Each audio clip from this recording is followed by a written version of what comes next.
All right, Mr. Mel. Hi. Just we've spoken about MelVee, but obviously, there are always people after 4 million curious about who is Melusi. Who is Melusi? Where was Melusi born? Yeah. Just a bit. It's not an interview, but it's not a job interview. But tell us more about yourself. Quite curious. I was born in Zimbabwe. Okay. Let me maybe put my rural area on the map, because I've not known it on the map besides for a few very bad examples before. You remember the dissident war in Zimbabwe in the early 80s?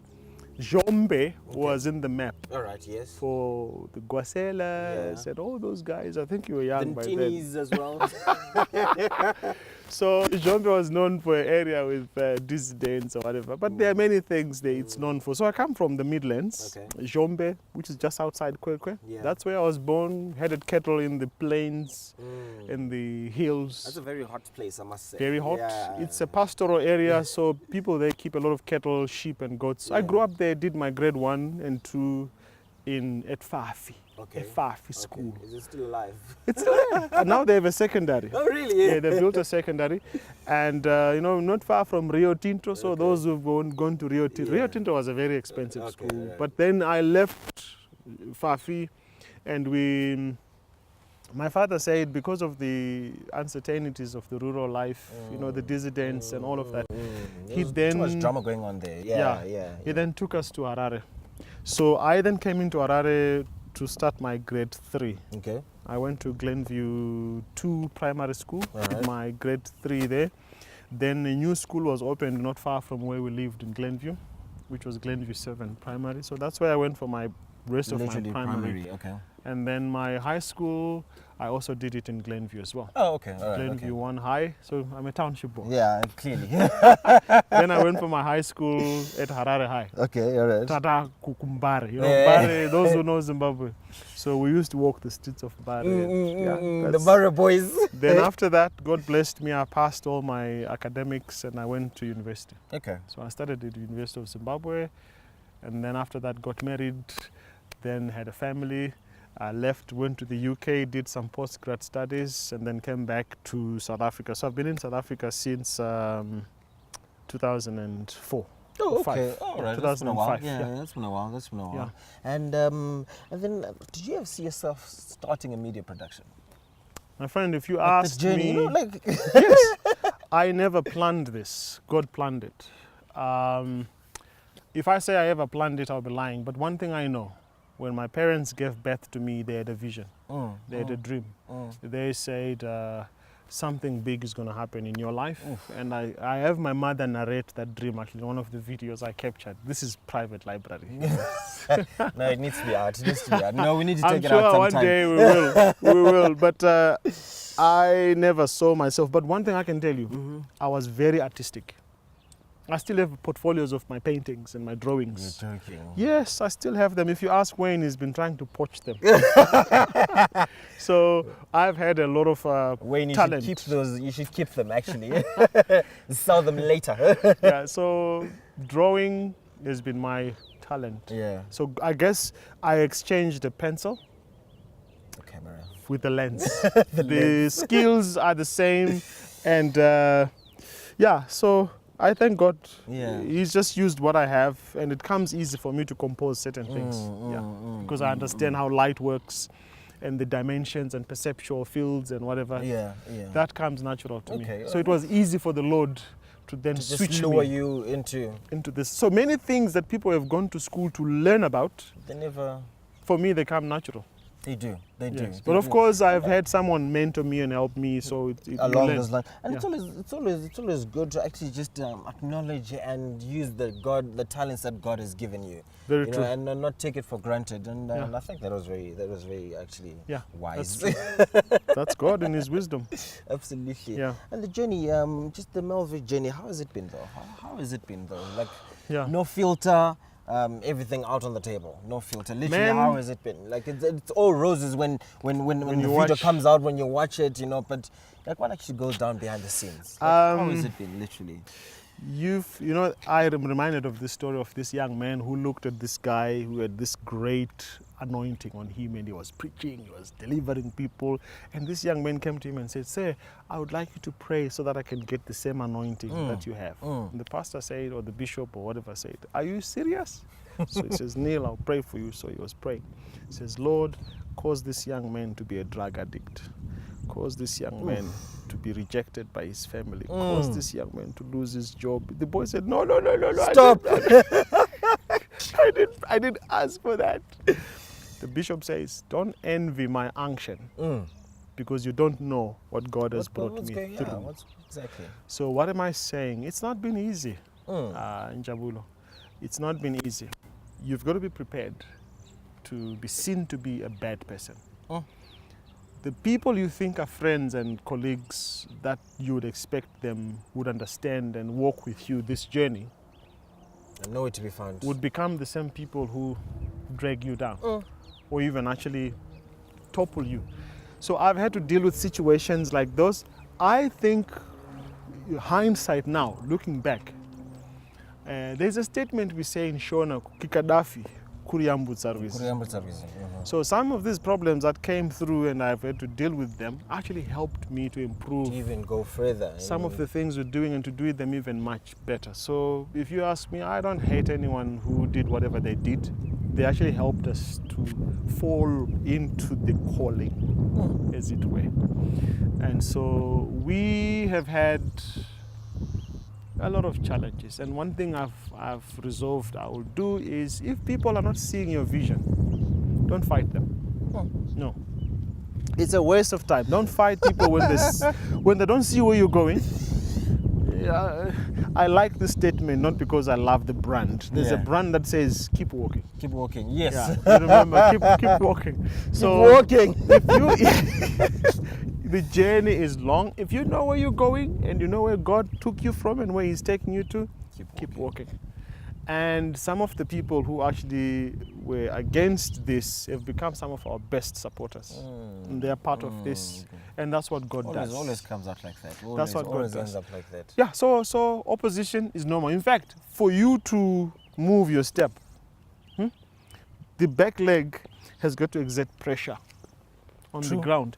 For a wheel to turn, you need an opposing force to give you traction. So in life, you will always, whatever, it doesn't matter what you do. Even Christ Himself, He had to face some of His gruesome betrayals, including by one of the very close person whom He said, "One of you is a devil." So opposition is normal, but how you deal with it will show us whether you have the Spirit of God or not.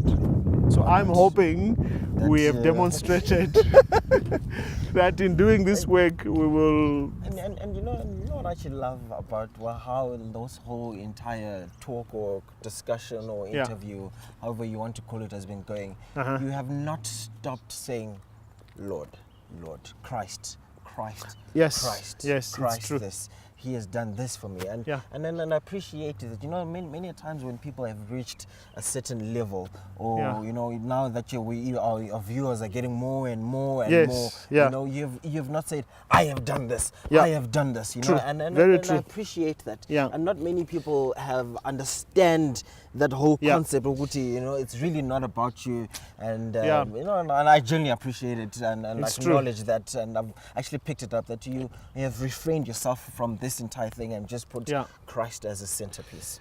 You see, Jabu, because I was on my way, minding my own life. I had a career.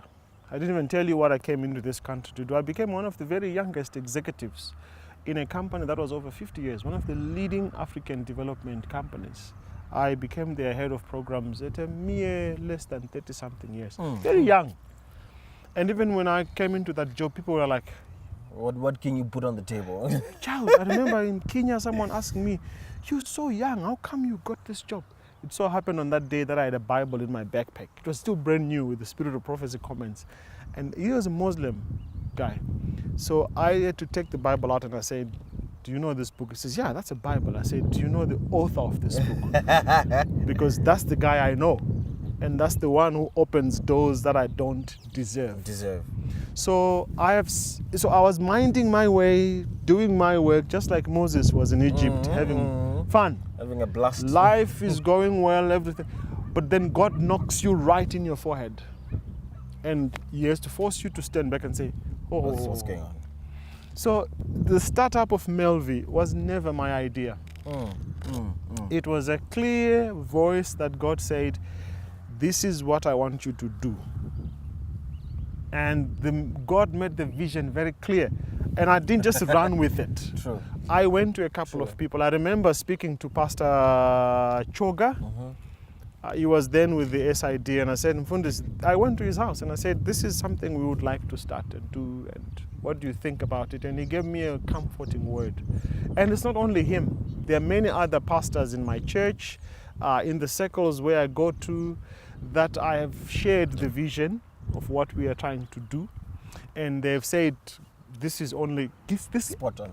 There was a time even when I was going through a very tough time with a few other brethren, and people were thinking this is just me milking the church for money and whatever.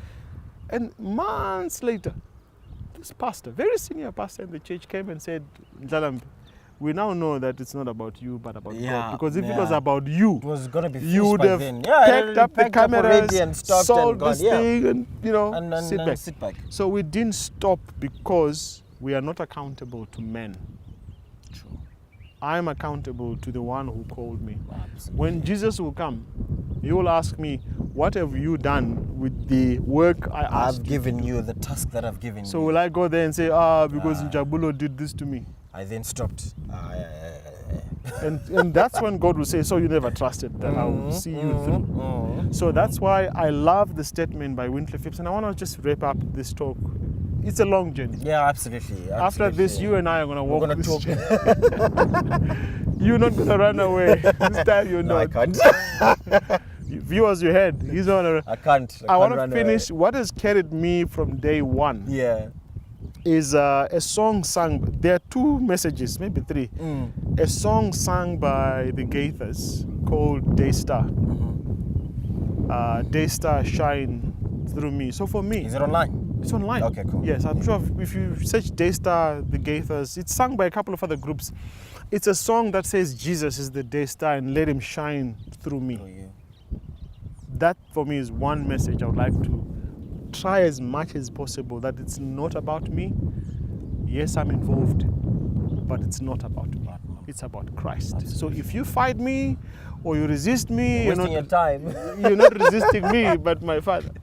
But the second message, which has really been a bedrock for my journey, has been what Pastor Wintley Phipps, one of my favorite speakers and singers that I've watched for many years. In fact, one of the very first cassettes, VHS.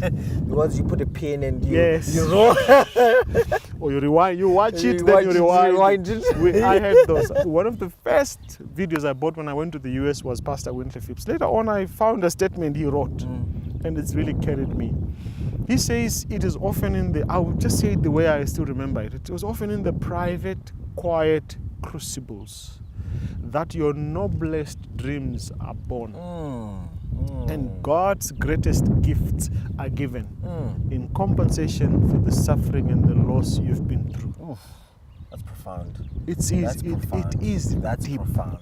So I want to thank him for that statement. Yeah, I'm sure if he gets a chance to watch this in his busy schedule, you'll be surprised he's part of the 4 million. I pray and I hope so. And when we get to heaven, I'll shake his hand and thank him. That's a profound statement.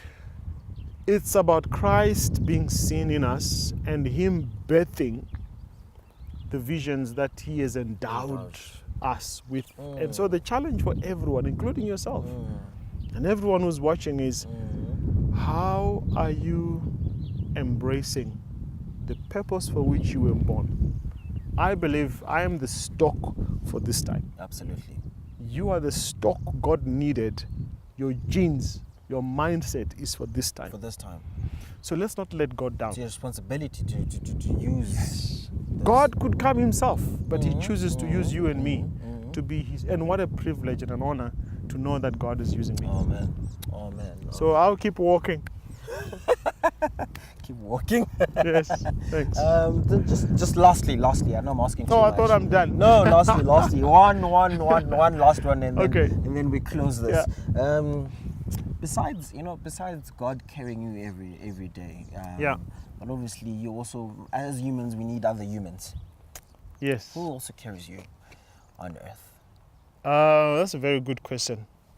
There are many people. One of the biggest blessings I've received since we started doing this work and putting it online is to receive a message that I am praying for you. Huh? Wow. To know that my name is being mentioned and heaven knows. I'm sure if angels didn't know me, they would be asking God, who's this guy? We always see his name on prayer lists. So my greatest supporters are those who have knelt down and spoken to God about me. Some of them I don't know them, but some they've cared enough to tell me. Let me maybe just indulge you to mention one. I had just started. We were still not sure what to do. Trying to get your feet. Yes. And the moment we put one of our videos online, it was I think on Njabulo TV, he started praying for me. And I did not even know. Until one day, I went to a big prayer room in the Njabulo studio.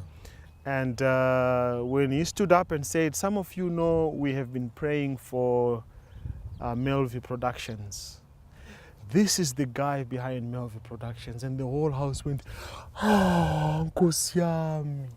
Because people didn't know who I was. You're joking. And that was Pastor Chekerwa. Checks. You're joking. Yes, I know Pastor Checks. So I want to thank him for that blessing. Beautiful. It has blessed my mind. That's beautiful. There are some young people every day who send me messages at 4 a.m., 3 a.m., very early in the morning saying we're praying for you. In fact, when we started this work, I remember the first prayer band that met with us was at Littleton. I actually went to the vestry to pray alone because I really needed God to just come through. You just needed to talk to God about this vision that was consuming me. And I went there thinking I'm going to pray alone. Then a few people came in and I thought, why are they coming here? They're disturbing my quiet time. I only discovered it's a prayer band. Then I said, oh, you're here to pray? Okay, let's pray together. So when they asked for prayer requests, I then mentioned MelVee Productions. And I told them, I don't know where the Lord wants us to go, but I have this thing that's burdening me. So again, it was a prayer band led by a very young person, Chris Pemiwa. Chris Pemiwa, yes. And a few other older people there. So for me, the biggest people that have carried me are people who have been praying for us. But more importantly, if Vivian had not stood by me and supported me, this would never have happened. In fact, I remember when this thing started, I don't want to put this and make it super good. If you didn't catch it earlier, Vivian is the wife. Yes, Vivian is the V in the V in the Mel. She didn't see the vision as I had it. Yeah. So I guess that's why maybe Abraham went to Moriah without telling. They took the wife. Otherwise, it would have taken him days to obey God. But that's enough of my jokes about my wife. She didn't see the vision, but I told her we need to go this far. This is the type of cameras and equipment. It was very expensive and we didn't have a job. So she indulged me to take from the few funds that we were making from my consulting to buy the equipment. Otherwise, if she had said no and she had not stood by me, it wasn't going to happen. It wasn't going to happen. So thanks to her for seeing the vision, and I think she has become one of my stalwarts. Some of the programs we do, she actually gives me some of the ideas. I bounce them with her. Yeah, you can't do without the video. She's the first person to know what I have in mind, and she then says, do it this way. And I want to thank her because while we're standing behind the cameras or we are on the set, she does most of the background work that viewers don't see. Absolutely. When those guys come shining and smiling, she coordinates. She cleared all of that. She coordinates. People don't see it, but she's the power and the energy behind. And I thank God for my marriage. It has really stabilized the marriage a lot. I mean, the ministry. I think it has made me more efficient. Absolutely. And after all, it's the marriage that gave me the sons that are then helping. So. Oh, they're right there. Yes. All right, okay, cool. No, thank you so much. No, thanks, man. No, I'm done. No more asking. No more. I think we're going to talk when it's now on 10 million. which is 10 million in January. so if we project this thing, 2 million in 3 months, we need the next 6 million. So we need about 6 months actually. 6 months, yeah, literally. No, I think maybe 4 9 months. No, that's too so far. 2018. Too far. That's too far. Literally in March, we'll be coming back with 10 million. So to get 10 million, I think our viewers, if you're They watching, need to do the right thing. you see that button, look for the one that says subscribe somewhere. Subscribe. Please subscribe. Or there's somewhere that says share. Invite your friends. Let the world know about this. It is for Christ. So if you care enough about Christ, just do what you need to do. That's part of witnessing anyway. So yes. let's go for it. Thank you and God bless you. Absolutely. Take care.